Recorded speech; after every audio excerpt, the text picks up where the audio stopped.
Assalamualaikum warahmatullahi wabarakatuh. Nice to introduce myself. My name is Muhammad Fadi Samudin, and I'm from Langlang Buana University. And I will present about Unified Modeling Language. This is a class from programming object-oriented lecture. So, yeah, I will present this. First, apa itu ML?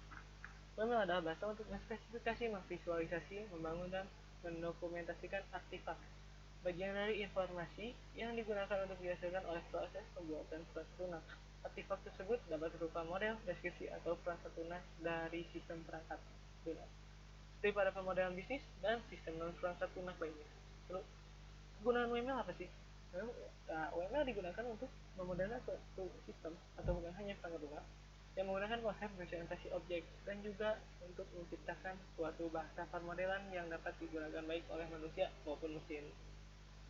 Seperti namanya tadi ya, Unified Modeling Language. Ada 9 area penggunaan UML.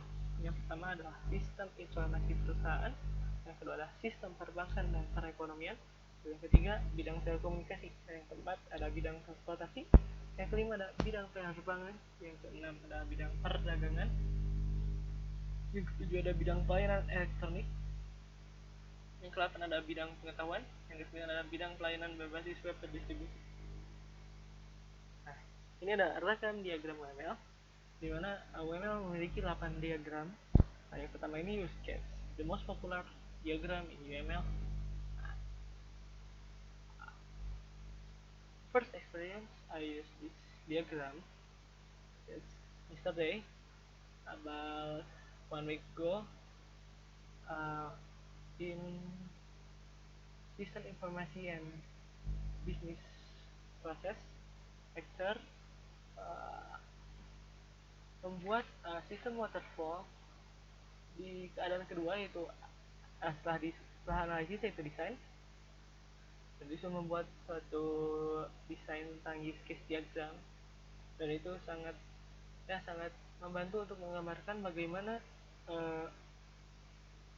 memisahkan sekat antara user ataupun admin ataupun programmer dalam menggunakan sistem yang ada dalam perangkat lunak tersebut.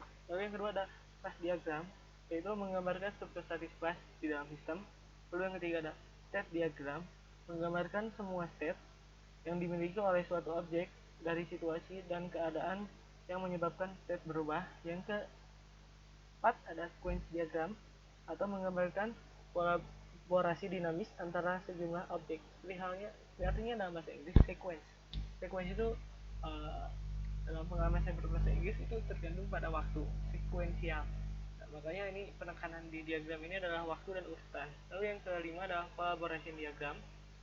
Terus yang dibaca dari saya di codepolitan.com itu artinya sama seperti sequence diagram, tapi penekanannya adalah konteks. Lalu yang keenam, activity diagram, yaitu diagram yang akan saya jelaskan setelah slide ini. Activity diagram itu menggambarkan aktivitas yang berjalan dalam proses di dalam suatu operasi. Lalu yang ketujuh ada komponen diagram, yaitu menggambarkan struktur fisik kode dari komponen, yaitu dibaca dari kode Python yang dari sumber saya itu, bahwa komponen diagram itu langsung menggambarkan strukturnya. Lalu yang ke-8 ada deployment diagram, yaitu arsitektur fisik dari hardware software system, lalu menunjukkan hubungan antara komputer dengan perangkat satu sama lainnya, dan menjelaskan jenis hubungannya. Nah, activity diagram seperti yang tadi dijelaskan di slide sebelumnya, yaitu tentang aktivitas yang berjalan dalam suatu operasi yang kita deskripsikan. Dimana-mana kalau diagram itu suatu gambar ya, makanya kita harus mengetahui tentang notasi dan simbolnya. Yang pertama itu ada initial step atau simbol untuk memulai activity diagram dengan logo black dots itu titik hitam untuk memulainya. Lalu yang kedua ada action of activity, yaitu menjelaskan aktivitas yang berjalan di activity diagram ini. Lalu yang ketiga ada action flow or control flow, yaitu mengarahkan dari activity A ke activity B, jadi arah aktivitas A ke aktivitas selanjutnya. Lalu yang keempat adalah decision note and branching. Decision dalam bahasa Inggris yaitu artinya percabangan. Decision dalam bahasa Inggris artinya adalah keputusan, dan branching adalah percabangan. Nah, di sini kita harus melakukan pemecahan arus. Jadi ketika kita membawa arusnya satu, itu flow itu satu, nah di decision and branching ini kita membuat cabang, yaitu bisa menjadi 3 ataupun 2. Yang kelima ada guard. Guard itu adalah salah satu contoh dari decision and branching tadi. Lalu yang keenam ada fox. Fox itu artinya garpu. Halnya di gambar ini ada fox ya. Ini adalah yang activity atas ini ada gagang garpu, yang keduanya adalah mata garpu. Halnya saat kita makan, itu menggambarkan aktivitas yang sama bersamaan. Lalu yang ketujuh adalah join. Ini tuh menggabungkan dari satu aktivitas tadi, dari dua aktivitas tadi ke satu lagi, balik lagi ke satu. Tapi berbeda dengan merge. Merge itu kan beda proses. Kalau join itu lebih kayak prosesnya ujungnya sama gitu. Nah, ini merge or match event, yaitu penyatuan kembali dari cabang yang tadi terbuat. Lalu yang ke-9 ada swimlane, yaitu penyekatan antara berbagai divisi gitu. Jadi kalau kita menggambarkan activity diagram ini bisa terlihat lebih rapi gitu. Jadi bisa lebih pendek juga, soalnya si garisnya itu dikesampingkan. Dikesampingkan. Jadi kan kalau misalnya kita nggak pakai swimlane itu ke bawah gitu. Lalu yang ke-10 ada time event, yaitu durasi waktunya. Lalu yang terakhir yaitu final state or end state, yaitu black dot with circle outside. Jadi untuk melambangkan kalau proses ini sudah berakhir. Nah, ini adalah contoh activity diagram. Nah, itu yang pertama nih, yang initial node mulai ini kan, set. Lalu aktivitas selanjutnya itu menerima orderan. Lalu kita membuka fork itu garpunya tadi.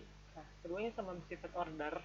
Di yang ke kiri itu fill order, yang ke kanan set invoice. Biasanya kalau invoice ini ketika pembelian offline, ini online. Set, lalu kita membuka cabang di sini, branch atau decision. Nah, di sini itu kita memilih apakah ini priority-nya penting atau enggak. Kalau enggak mah ya udah regular delivery aja. Kalau misalnya penting, overnight delivery. Nah, lalu kita merge, disatuin lagi karena keputusannya sudah dibuat kan. Disatuin lagi. Set sini, bisa menerima pembayaran dari yang kanan ini. Achievement payment. Lalu disatuin di join ini. Set. Lalu kita menuju flow dengan close order, lalu end state. Nah, ini yang tadi saya jelasin kan, kalau swim line itu lebih rapih dan lebih hemat paper, karena nah ini langsung ke samping nih. Saya ini ciri admin kan, admin puskesmas. Oke, login, admin login kan, set bisa aplikasi, atau kalau udah bisa login langsung ke penampilan menu utama gitu. Terus selanjutnya proses berjalan seperti biasanya. Sekian dan terima kasih. Muchas gracias. Merci beaucoup. Vielen Dank. Assalamualaikum warahmatullahi wabarakatuh.